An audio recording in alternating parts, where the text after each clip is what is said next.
used to make descriptions more vivid so the reader can really see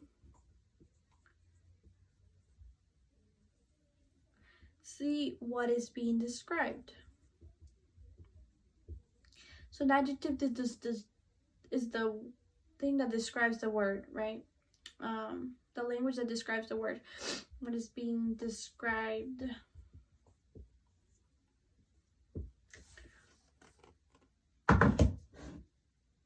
So I'll give you a few minutes to write that down.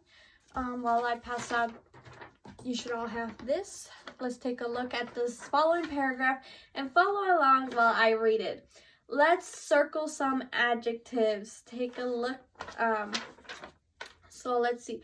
His hair, the color of straw, spilled from the blue baseball cap and pressed against his wet forehead in dark tips. His nose was straight, almost determined looking. The mouth beneath that nose was tight, with the edges of strong white teeth pressing in against the lower lip. His eyes were steel blue and glued to the round brown target his catcher presented from behind the plate. He needed one more strike to end the game. So let's take a look. Yes, Samantha, I know there's a lot, so give you a few minutes, circle all the adjectives that you want, and we will share some. For example, let's see, for example, blue baseball cap. What would be the adjective? Great job, Samantha. It would be blue because it's describing the baseball cap, right? Okay. And now let's see who can give me another one.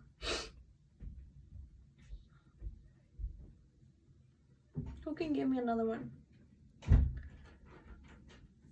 The round brown target. What is being described? The target, right? And what are the adjectives that describe the target? Kyle, good job, round. And Eric, yes, brown. So we would circle round, brown. And then strong white teeth is more of an exact description, right? The adjectives would be, Nicole, strong and also white, right? Because you are describing the teeth. It's an exact description rather than saying good teeth or nice teeth. You're literally describing how they look, how they feel, and so strong white teeth. Words like nice and good are too weak and general, right?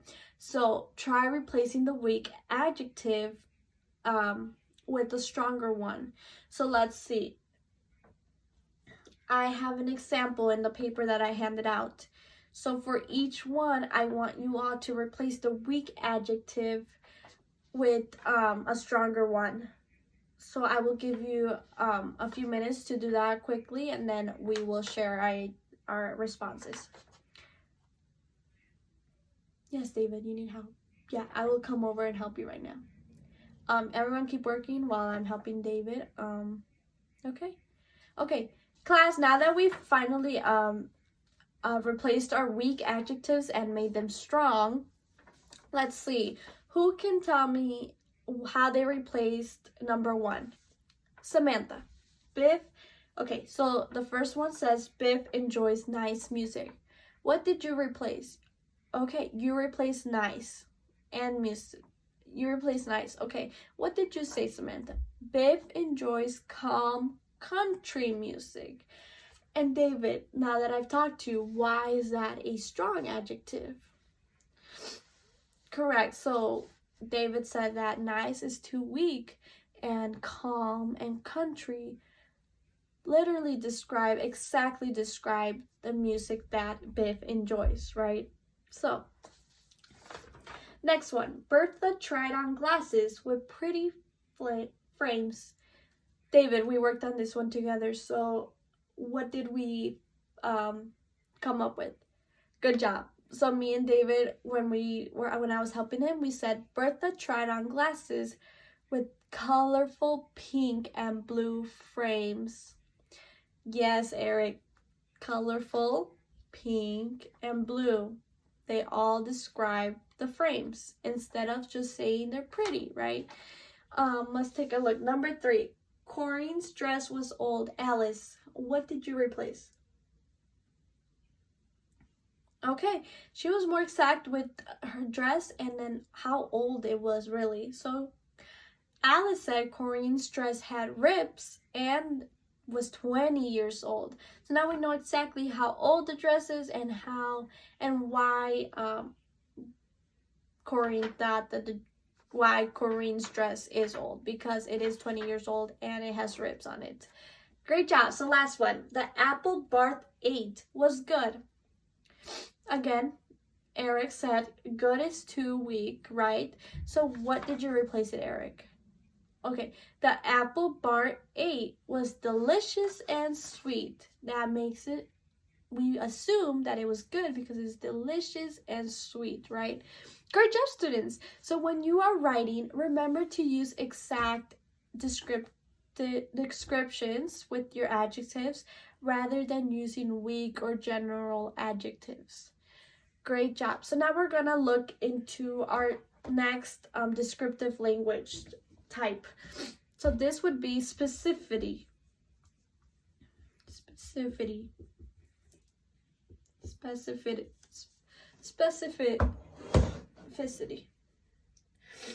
And this is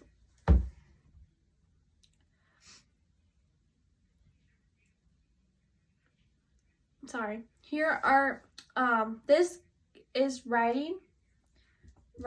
This helps the writing be more interesting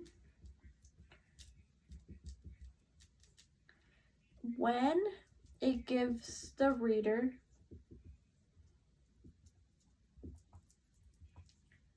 specific information.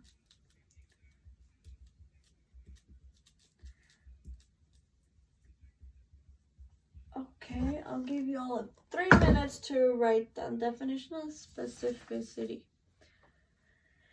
Okay, now that we have done that, let's take a look at this other page that I'm passing out that has to do with specificity. Here you go. This is the one. When writing, we have to make sure that we are including names, dates, faces, places, colors, and numbers.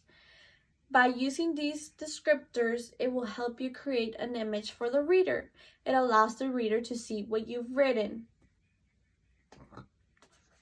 Yes, Kyle? Okay, Kyle will like an example. He is confused about what we mean. So let's say I went to the park yesterday. What date was it yesterday? What's the exact date? Yes, yesterday was March 21st on a Sunday, correct? So we could say something like Michael went to the park on Sunday, March 21st. That gives you a specific date and a specific day of when Michael went to the park, right? So we could also say there are so many cookies. When we're trying to be specific, we can say there are 500 cookies. Like, we're giving them a number. So we're being specific about our details and the information we provide so that our readers can visualize that image better, right, when they're reading. Great job. So that is that descriptive language, and now we're going to see another one. This one is called vivid detail. Vivid detail is writing which makes you feel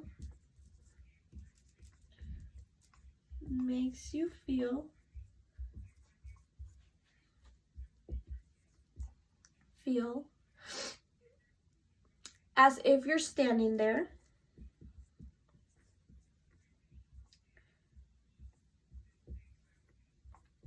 Standing there. And so, meaning they are very clear and detailed. Clear and detailed.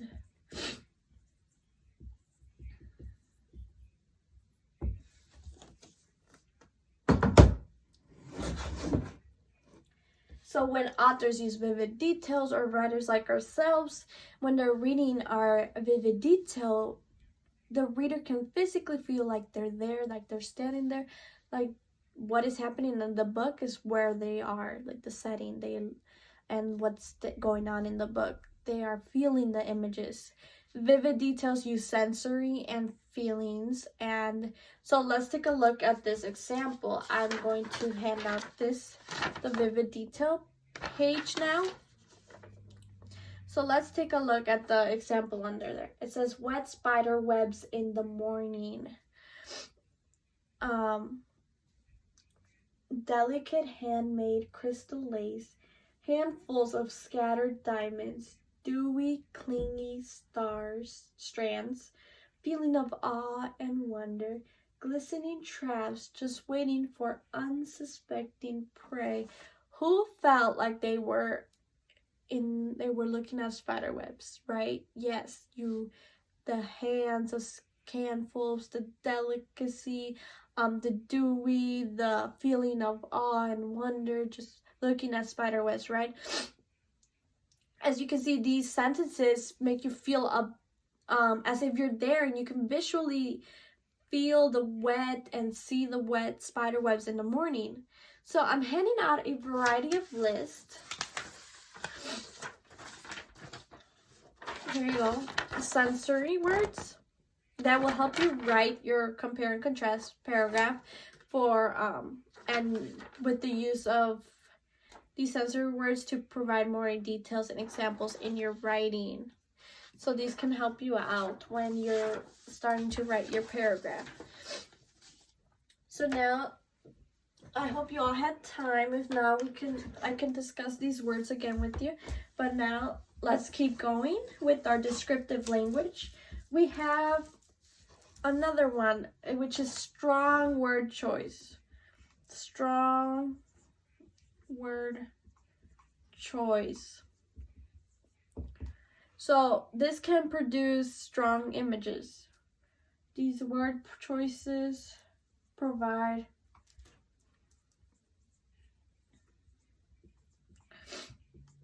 strong images.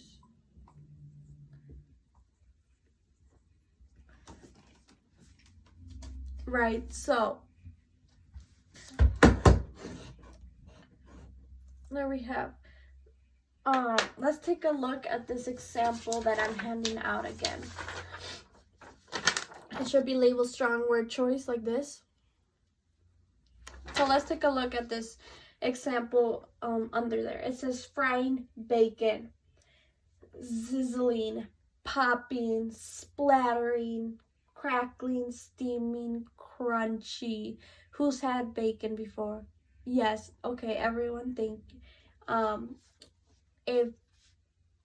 So frying bacon. If you didn't even know what bacon was, these are all strong word choices that can help the reader imagine that frying bacon, right? These words provide a great job of producing that image for the readers of bacon being fried, even though we can't physically see it, right? So let's try to do an example as a class. So we're gonna say a cute puppy.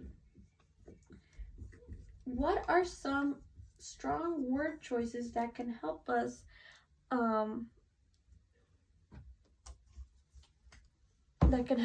help the reader that's reading our paragraph imagine a cute puppy, a strong image, create a strong image. Okay, barking, good job, barking. What's another one? Furry, good job, furry. David, okay, he said biting. Puppies bite a lot, right? Because they don't really know how to control that. Whimpering, they cry sometimes. Whimpering. Samantha, give me another one. Scratching, they're scratching. And then Nicole, give me one last one. Yes, they can be noisy. Puppies are noisy. They're very hyper, right? Right. So these would be all strong word choices that we, when we're talking about a cute puppy in our paragraph, we can use these so that the reader can imagine the cute puppy in our essay. So great job. When it comes to writing, it's important to use descriptive language. So strong word choice, specificity, vivid detail, adjectives, all those are essential when using descriptive language in our essay, right? So let's switch it up. I'm going to model a sentence. Let's look at this. Now that we talked about descriptive language, let's look at this sentence. The boy threw the ball. The boy threw the ball. How can I improve this sentence and make it richer with descriptive language, with what we just learned? Who, raising your hand? If yes, okay. David, thank you. Okay, David said that we can say the boy in a blue and white uniform threw the white stitched ball across the field to third base where his other teammate was. How is that so much different from what we started with? Yes, Samantha, David described the boy, right? He described what the boy was wearing, and he described the ball he threw, so the white stitched baseball, and then he described where he threw the ball. So it was a strong image. We can see that they are in the baseball was thrown across the field to third base where his other teammate was. We were all able to visualize this due to our descriptive language, right? Samantha, you have one? Okay, Samantha said, Michael, comma, the baseball player, comma, threw the white stitched baseball from his glove into the pitcher's hands. So, what did Samantha do? Eric? Yes, she used the person's name. That is a great form of adding those details, right? So the boy, she named him Michael, which is a baseball player, and she assumed that because the boy threw a ball, right? And she described the white ball again, the white stitched ball, like David did. And then he was wearing a glove and he threw it at the pitcher's hand. So we can imagine Michael throwing that baseball into the pitcher's hand. One more. Who can give me one more? Nicole. Okay, the 12-year-old boy threw the red and blue ball across his yard for his Labrador dog to go fetch. So what did Nicole do to the sentence? Yes, she gave an age to the boy. We are giving the age of the boy so that the reader can visualize a small 12-year-old boy, right? And then the boy threw a different kind of ball. We're not assuming it's a baseball because she said it's a red and blue ball, so it can be any type of ball, right? Across his yard. We can picture across his yard, right?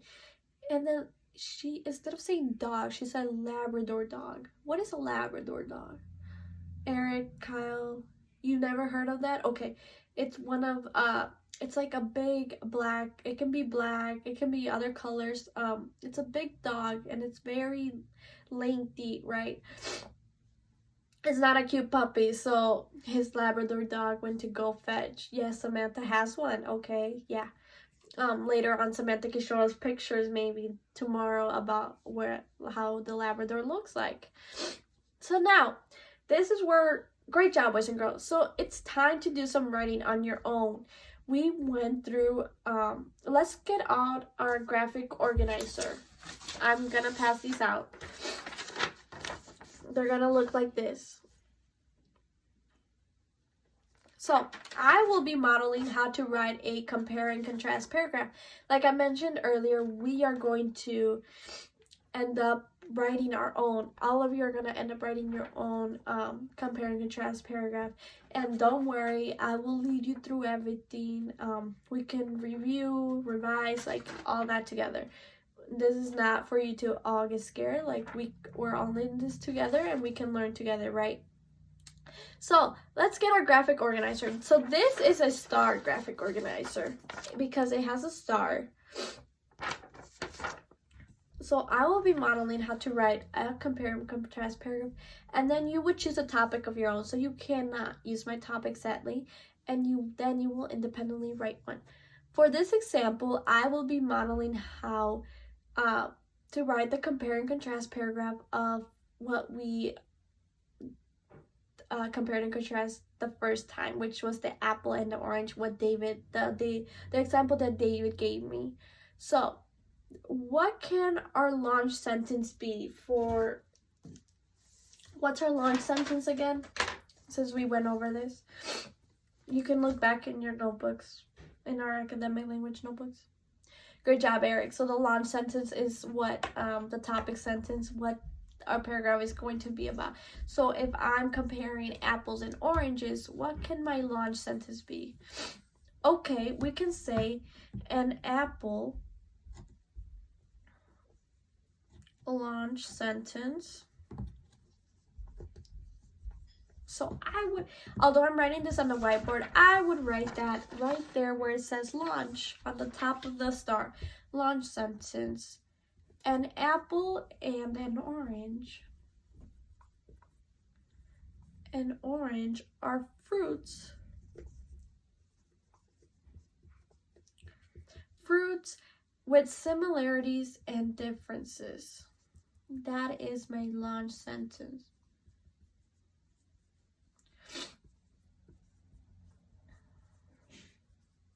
Right? Yes. So now that we figured out my launch sentence, what do we need? What's after this? Great job, Eric. We need supporting details. So let's say, what are my supporting details? Give me examples. Supporting details.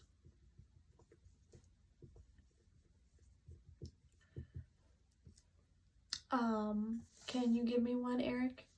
Yes, so an apple and orange are both delicious fruits. Apple and orange are both delicious fruits.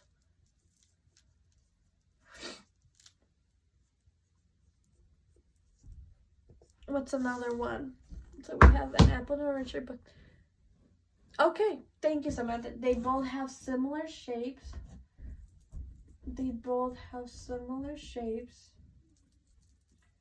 But different colors.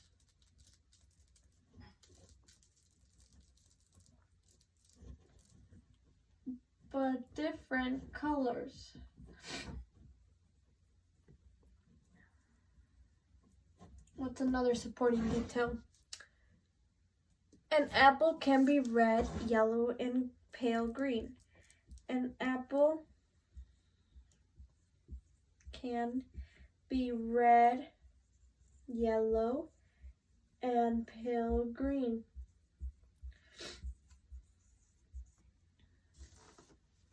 So now that we have three, I'm not going to write the other two, but can someone give me two more?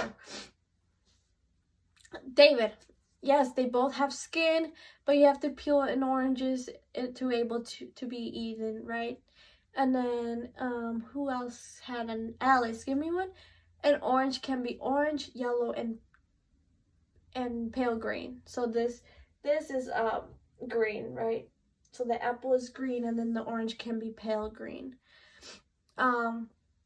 And then overall, they both are round and grow on trees. Great job. These are all the ones we pulled off when we brainstormed. When we did that T-chart, those were all the supporting details that we pulled out. And then we were able to organize, brainstorm our supporting details into this. Great job. So lastly, what could my clincher be? What are we going? So for the supporting details, we're going to write those on each of these 4. And then in here, it would be my topic sentence. So I would have written apple and orange. This is just modeling. Don't do my same. But yeah, and the number 2, 1, 2, 3, 4, and 5, that's where all those details would go. And then up here would be your launch. And then what should I put for my clincher? What is my conclusion? What should my conclusion be for this paragraph, for this compare and contrast paragraph? Great job. So yes, an apple and an orange are both fruits, but they have their differences. That's how I would end my paragraph. So now that I've modeled how to write my paragraph, it's your turn to brainstorm a topic between 2 nouns. So 2 things, 2 persons, 2 places that you want to compare and contrast.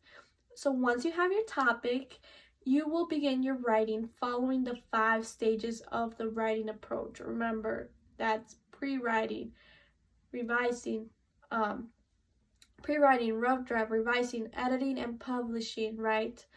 Like I've said, you all have these notes and these paper, all these examples that I've given you, but you can always come to me to yes, so after you have each chosen your topic, you will come to me and tell me what your topic is so that I know everyone is on the right track. And then after that, you will come to me when you're done organizing your ideas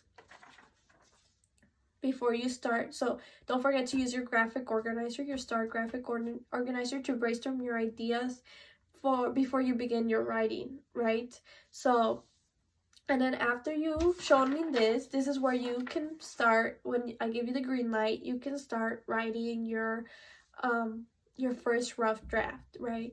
So after that, we will go through each stages. You can edit, you can revise with up here, but I will have to see the rough draft before the final rough draft before you go into publishing and going into real ink and not just using pencil.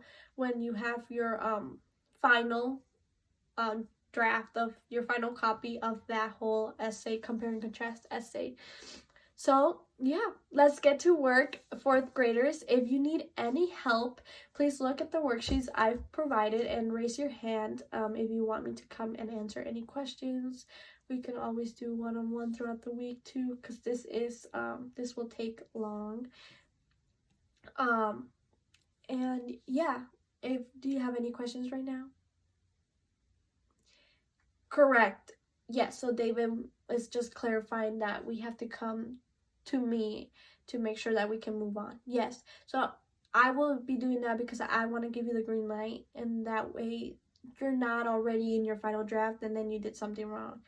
So I want to see everyone's step-by-step process so that we are all in the right place and that we all can work on this together and have it all correct, right? So I will give you all time, take as much as you need, and then we will come back at the end of the class to just go over ours and summarize our lesson. Great job, students. Now that we have finished our independent work, let's review what we've learned today. If we take a look at our whiteboard, so let's take a look at our academic language journal.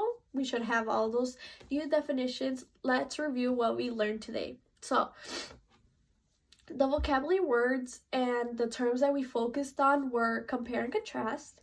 Who can tell me what that means again? Yes. So, finding similarities and differences between 2 nouns. And then we've learned a variety of descriptive language. So, David, give me one. Adjectives. Good job. So, adjectives are used to make descriptions more vivid so the reader can really see what is being described. Eric, give me another descriptive language we talked about. Specificity. Good job. So that is when the writer gives the reader specific information, right? Alice, give me another one that we talked about. Yes, vivid detail. That is writing which makes you feel as if you are standing there, meaning they are very clear and detailed. Vivid details use sensory and feelings in the writing, right? And then give me the last one, Eric. What is the last one we talked about? Strong word choices. Great job. So that's words that produce strong images. In addition to learning about compare and contrast, what the writing process is, and our descriptive language, I also modeled and taught how to use that descriptive language in our while we're writing. So we focused on the 5 stages of the writing approach, which consist of pre-writing, rough draft, revising, editing, and publishing. It is all in that worksheet with all the key reminders for each stage that we need to remember when we're in that stage. Lastly, I modeled how to write a compare and contrast paragraph, and through all that, you had the opportunity to write one yourself, focusing on the writing approach and the use of descriptive language, and you were able to use any topic that you wanted. It was at your own style, and you were able to use the writing approach and the use of descriptive language, what we learned today, and to finally compare and contrast 2 nouns, right? So, thank you, 4th graders. Don't forget to turn in your final published copy of your compare and contrast paragraph, because it will be graded for completion and understanding of our lesson today. If you didn't finish, please finish it for homework. If you do need help, I'm going to be here for a while after, so you can ask me questions before you leave. And remember to take all your worksheets home if you're doing it for homework, because those are very helpful, and your academic language journal, so that you know the definitions of each term that we learned. Have a great rest of your day, and I will see you all in our next class. Thank you all.